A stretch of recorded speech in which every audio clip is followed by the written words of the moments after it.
Dear students, good evening. Welcome to Law Excellence IAS. Let us start the discussion on today's newspaper, that is 28th October 2020. The first article for discussion is GST and the complexity of political negotiations. In this article, we will see the evolution of fiscal federalism and economic management in India in the context of party systems and politics of the day. You know this evolution of Indian politics in three phases. In the first phase, it is Congress dominant system. Then we got the competitive politics phase. After that, we had the coalition politics phase. How the fiscal federalism changed across these three arenas in India, we will explore over here. And today, GST Council, how it is functioning. In this case, the take home point is this: wherever there is party centralization, there is fiscal centralization too. The federalism is dominated by the center in those circumstances. Let us come to the Congress dominance phase or single party dominance phase. During this time, planning, economic development, all these have centralized the fiscal federalism. States did not dissent. They accepted the center's hegemony for collective growth of the nation. And second, any kind of problem between center and the states on any financial matter, it is settled at the party forums. Second, in competitive politics, when Congress hegemony was challenged in Indian politics, the states have got bad deal from the Congress. Congress started using its dominance at the center and discretionary grants to play with the states. It means the fiscal federalism has become the discretion of the center, or center has used the discretionary grants to will and to tame the states. And third phase is the coalition era. Here, the federal balance has more shifted towards the states. A simple example is about VAT and GST. To bring these reforms, the central government has appointed empowered group of ministers from the states. Finance ministers of the states together have negotiated and brought the VAT and GST. Here there is great sense of owning from the states because they have involved from the very start of these reforms. But today, again we have single party dominance, but BJP is at the helm of affairs. So the take home point is, if there is centralization in a political party, there is high possibility of fiscal and federal centralization. It can be observed in those days in Congress dominance and today in the dominance of BJP. Let us see how the politics are being played over here in taking the example GST Council. You know, GST Council is divided today. BJP ruled states are in support of center, and the opposition ruled states are against the center's decision. So there is no unanimity in decision making in GST Council.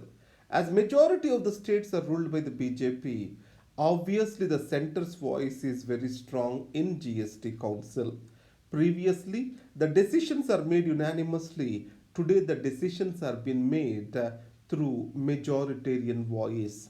Second is, union government is announcing the decisions outside the council rather than making the council to make a decision. You have clearly seen center borrowing the money from RBI and paying the states back to back. It is not announced in GST Council but outside it. Next point. Many of the relaxations which are being provided to the states from center, these are coming with certain, ifs and buts. I can put it as center is trying to push its reform agenda while it offers various relaxations to the states. Simple example is states want fiscal deficit relaxation.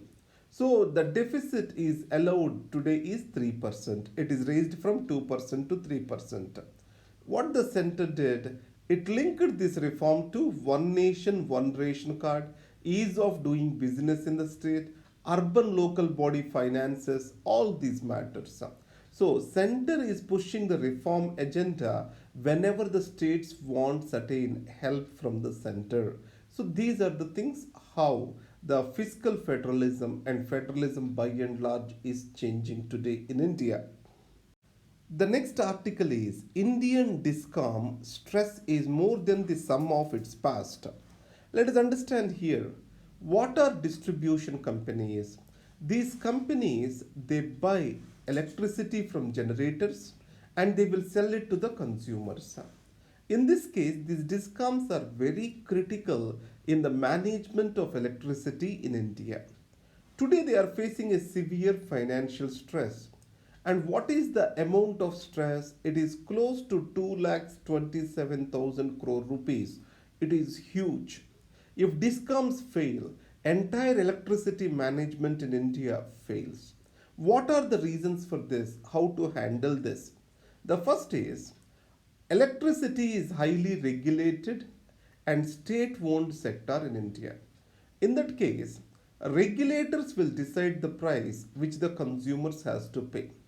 In deciding that price, what is the cost of production they will take into consideration.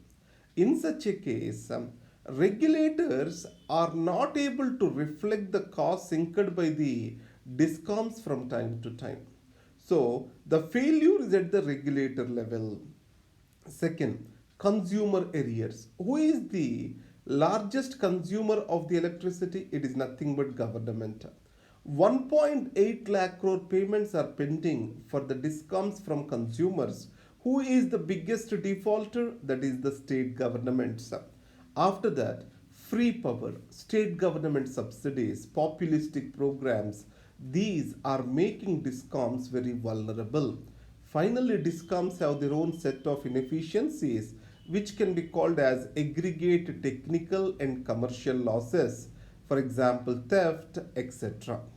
In this case, what the COVID 19 did to discoms, did it make the things worse or better? See carefully, power purchase agreements, discoms come into various generators. In this case, discoms will give the capital amount plus fuel amount.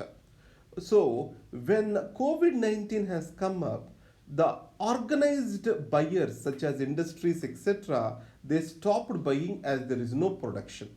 But did it decrease the cost for the discoms? No. The reason is the capital costs which are agreed under power purchase agreements have to be paid to those particular companies. Only the fuel costs which are being incurred by these companies have been saved to discoms. It means expenditure is the same, but the revenue did not come. And you know, home customers, these were not in a position to pay back their that is electricity bills because of COVID-19 and loss of jobs. It has made the electricity department situation much worse. These are the points for discussion. Next is it is judgment time for Donald Trump.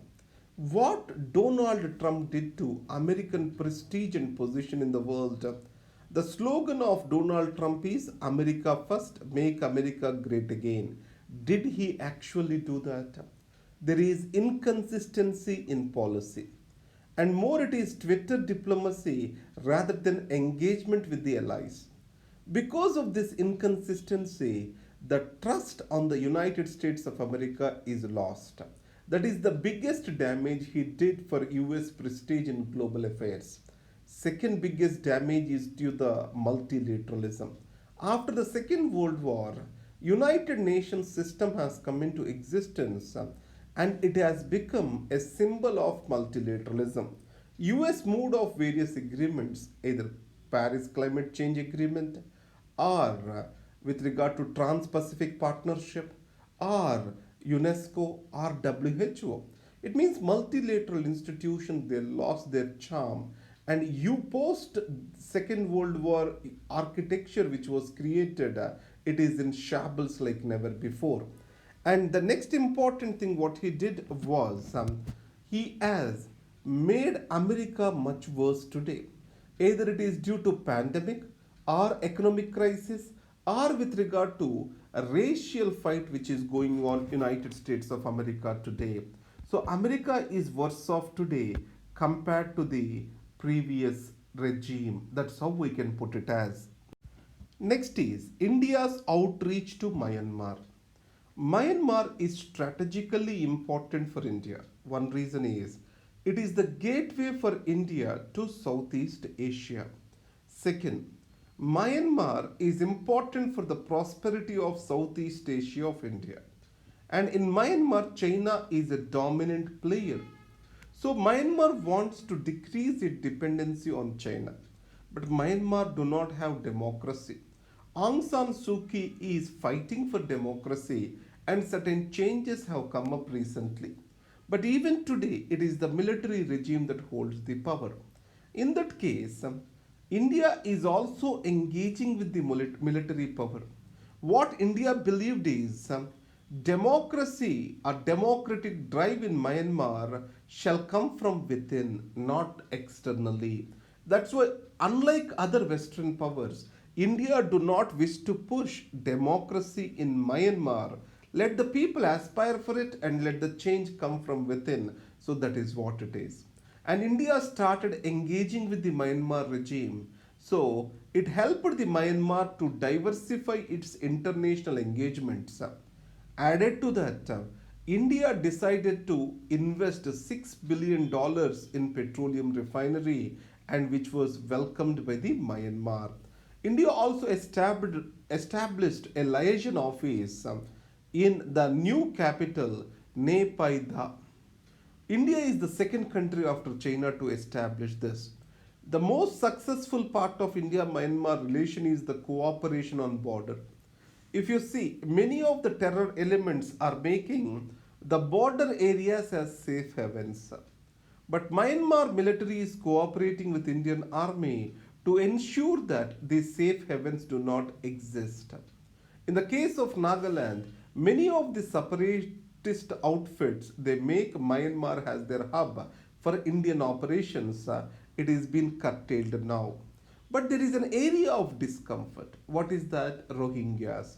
Rohingyas, they came from Myanmar and they are displaced to Bangladesh.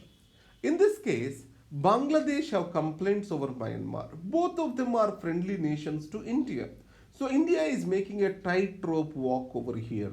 What is the position of India on Rohingyas? India wants them to have a safe, sustainable, and speedy return to their mother country.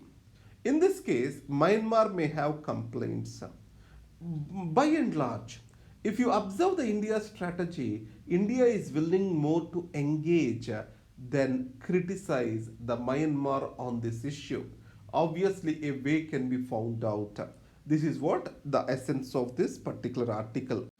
The next article is the Gilgit-Baltistan game plan. Pakistan recently declared Gilgit-Baltistan as a new province of Pakistan. It means that Gilgit-Baltistan will be separated for Pak-occupied Kashmir. So, what is its consequence and why Pakistan is doing that? Let us understand some history of this Gilgit-Baltistan. It was part of Jammu and Kashmir princely state before. When Jammu and Kashmir was acceded to India, Gilgit-Baltistan went to Pakistan because of the action of the British. Let me put it this way. It is strategically important. That's why British took this on lease from Maharaja of Kashmir, and Britishers have appointed a resident who declared their allegiance to Pakistan once Maharaja acceded Kashmir to India. Second, Gilgit-Baltistan is democratically different from POK. It is Shia dominated. In that context, there are aspirations to make it as a separate province. Second, China is making heavy investments in the form of China-Pakistan economic corridor. Obviously, Chinese pressure is there on the Pakistan to separate Gilgit-Baltistan from the question of Kashmir. You know, India claims sovereignty on this particular region. And above all, strategically, certain thing we need to observe over here. That is, China wants to make two-front war for India if necessary. It means if Gilgit-Baltistan is separated from the Kashmir question as a disputed area, China can deploy its forces in Gilgit-Baltistan. On one side, Ladakh, on the other side, this region can put India on a tight leash. That might be the Chinese thinking. So that's why Gilgit-Baltistan announcing it as a separate province is majorly on to protect the interests of China. It is a move from Pakistan. That's how we can put it as. Next is US to support India's defense of territory. 2+2 dialogue between Secretary of State and Defense Secretary of United States of America and Foreign and Defense Ministers of India have held in New Delhi. In this case, BICA is signed, Bilateral Exchange Cooperation Agreement for Geospatial Cooperation is signed. Along with that, Secretary of State Mr. Pompeo stated that US will stand India to defend its territory. Here the question is territory because the territory depends on the border and China says that this border is disputed. And to whose version of the border US is going to listen to, that comes when US is expected to act on the matter. And second, there is also MOUs signed on technical cooperation in earth observations and earth sciences, MOU on global nuclear energy partnership, agreement on electronic exchange of customs data, and letter of intent for cooperation in traditional Indian medicine. So these are the things which have been signed. Now outsiders can buy land in Jammu and Kashmir. Permanent residents, who are these? These people alone are allowed to buy the land in Kashmir till Article 370 was removed. Article 35A allowed for permanent residents to enjoy these rights. Now, Government of India has amended Jammu and Kashmir Development Act to remove these permanent residents and that particular privilege for them to buy the land. It means anyone, even investors, can buy the land in Jammu and Kashmir. That is one. And the second is agricultural land cannot be used for non-agricultural purposes other than education and health. And third thing is a corps commander level officer can declare a particular area as a strategic area for operational and training requirements of the armed forces. So these are the things which have been made. Now, obviously, local political parties have resented such changes. They fear that it can change the demography of the Kashmir forever. US to sell defense systems worth 2.4 billion to Taiwan. Recently China has resented sale of $1 billion worth of weapons to Taiwan by USA. Now USA, not caring for Chinese apprehensions, wanted to sell another set of weapons which are Harpoon coastal defense systems to the tune of $2.4 billion. You also saw that along with the Taiwan Straits, there are rise in tensions. Obviously, this is expected to increase the tensions further. As per Tsai Ing-wen, who is the President of Taiwan, she clearly stated that this will correct the asymmetrical balance of power between China and Taiwan. Dynastic corruption can weaken countries, says Prime Minister. Here, what is this dynastic corruption? Corruption that runs across the families, across the generations. So, here the meaning of the Prime Minister is the corruption that runs across the generations is weakening our institutions and governance. So, that's why Prime Minister, what he recommends, systematic checks, effective audit, capacity building, and a holistic approach. According to Prime Minister, economic offences, drug trafficking, money laundering, terrorism, terror funding, everything is interlinked. So that's why the security agencies have to take a holistic approach to fight corruption and other offences. That is the speech of Prime Minister. Next is PM lauds beneficiaries of scheme for street vendors. Now, street vendors were financed under PM Swanidhi. They were given 10,000 rupees loan and they need not pay interest if they pay them on time. And they also given incentives if they pay using electronic modes. Remember, in India, always revolution is happening at the bottom. Normally, it is believed that street vendors may not repay their money.